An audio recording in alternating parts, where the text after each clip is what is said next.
became a career firefighter with the Howard County Department of Fire and Rescue Service, the chief of the medical division, or EMS, the unofficial historian of the Howard County Department of Fire and Rescue Services. Over 65,000 digital images and newspaper articles, magazine articles, etc.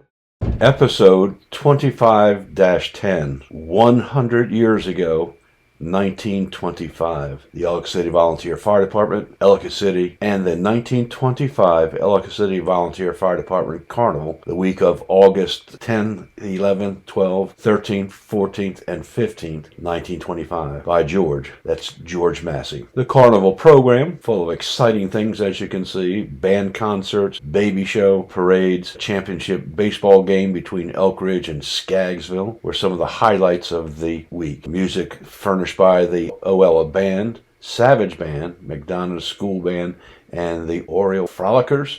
Okay, this is the Volunteer Firemen of Howard County, which is the Ellicott City Volunteer Fire Department. In around 1924-25, they changed the name to the Howard County Fire Department because they were the only fire department in Howard County and wanted their name to reflect that concept, just not Ellicott City, but the Howard County Fire Department. As we can see, picturing some of the apparatus at that time, listing of the volunteer fire service personnel. Of interesting note, at least I feel so, at the very bottom of this, instructions are being given if you happen to call in a fire call or fire alarm, what the fire department needs to know when you call in. And actually this phone call would go to the fire station, where typically Mrs. Shipley or even Mr. Shipley would answer the phone, take the call, and would then alert volunteer fire service personnel to respond. And what they wanted you to state is that after calling Ellicott City, no longer a 911 call, but the Ellicott City exchange of 232, they wanted you to state their name, location of the fire, and survey number, giving any information possible as to the nature of the fire, condition of the roads, and also available water supply. Again, an image of the volunteer firemen of Howard County with their motto of service anywhere, anytime, and their engine company number 1. This is just an image of the 1925 engine that was home built. You can see the chemical tanks located on top of the apparatus and was proudly displayed during the 1925 carnival that Ellicott City had. This is just an image showing that 1925 engine coming down an unknown road within Howard County. I would love to know where this picture was actually taken, where the road was leading from and where the road was leading to. And again, the 1925 engine, you can see an insert showing personnel on the apparatus and then personnel hanging on for dear life coming down the hill on the 1925 International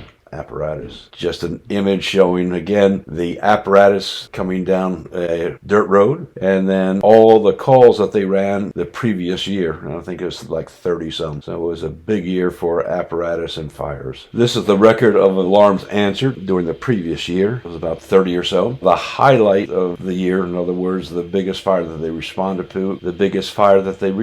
to, was on April 25th, 1925, Presbyterian Church in Granite, Daniels, where the building was struck by lightning and actually was totally destroyed. There'll be another image about that particular event a little bit later on in this presentation. Just a summary of activities for the previous year, highlighting several of the calls. One was a fire call on January 27th in the middle of a snowstorm where the unit responded to the Glenwood area for a house fire. By the time they got there, the building was pretty much destroyed and firefighters were suffering from the effects of cold weather, wind. Several of them had frostbite, but one heroic firefighter said, "I'm ready for the next call." February 25th, they answered another fire call. Again, by the time they got there, the building was on the ground, and the personnel just assisted with making sure the fire did not spread any further. During an electrical storm back on April 25th, the Presbyterian Church at Granite was struck by lightning and destroyed. They were called to protect the nearby dwellings from the spread of flames, and again there's an advertisement talking about metal roofs may have saved this building from burning. On June 5th of 1925, as the narrative states, Ellicott City was privileged to be able to respond to Mount Airy for a conflagration that pretty much burnt half of the town at that time frame. Water was an issue, and they were able to siphon water from several locomotives from the tender cars to fight the blaze. Again, several advertisements from 100 years ago ago. Chrysler 6 Car Company at the Ellicott City Garage, just talking about the Chrysler 6 and all the positive things of owning one of those possessed. Looking at it, new vehicle back then, cost anywhere from $1,300 to almost $2,200. Or a touring car, club coupe, coach, and sedan were priced from $895 to $1,095.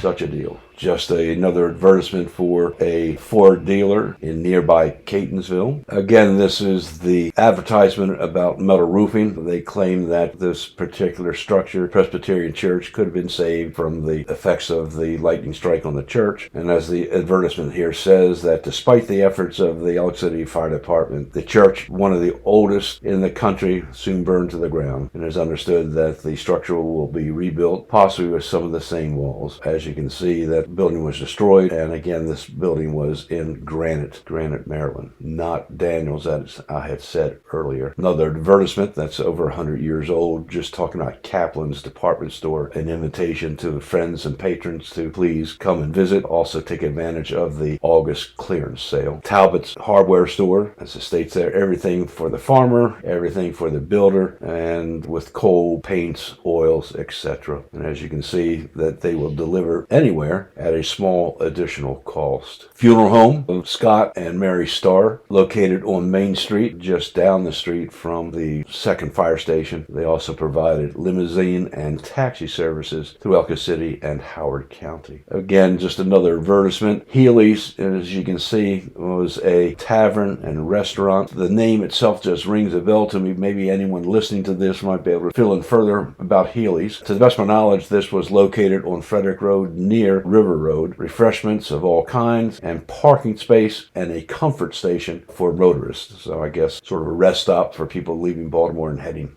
west. Another funeral home, Easton and Sons, funeral directors and embalmers, but they had a side gig of both ambulance service, touring cars, and limousines for weddings and parties, and available 24 hours a day, 7 days a week. Yates's grocery store, fancy and staple groceries. Yates's was in service for close to 100 years and was again a staple of Ellicott City. Just an advertisement talking about light products and also about generators, as you can see on the left-hand side, for electric at farms and private residences. Again, another image of advertisement talking about Taylor's store. Again, that was a store that was in service until the fires of 1980, 1990. Studebaker, if you were looking for a Studebaker, merely had to travel east on Frederick Road into Catonsville and could see the latest models of Studebakers that were available at the time. Who could not resist a healthful drink of Emerson's ginger mint julep? It aids in digestion, quenches thirst, can be found at soda fountains and in bottles. Such a deal. Of interest is the Pine Orchard filling station in Pine Orchard. I believe that's where a liquor store, Pine Orchard Liquor Store, is located today. This particular image showing multiple advertisements, many from Mount Airy, and also the lower right-hand corner is the Mount Airy Canning Company, packers of high-grade corn and tomatoes, and I believe that was involved in the conflagration of Mount Airy that we read about. Advertisement showing the Howard House, American Plan, the lowest rates available, home cooking, meals served at all hours, and rooms by day, week, or month were available. It doesn't say by the hour, but it does say by day, week, or month. And just above that is Norwalk heavy-duty ortho grip cord tires. Not sure what that really means, but it certainly looks kind of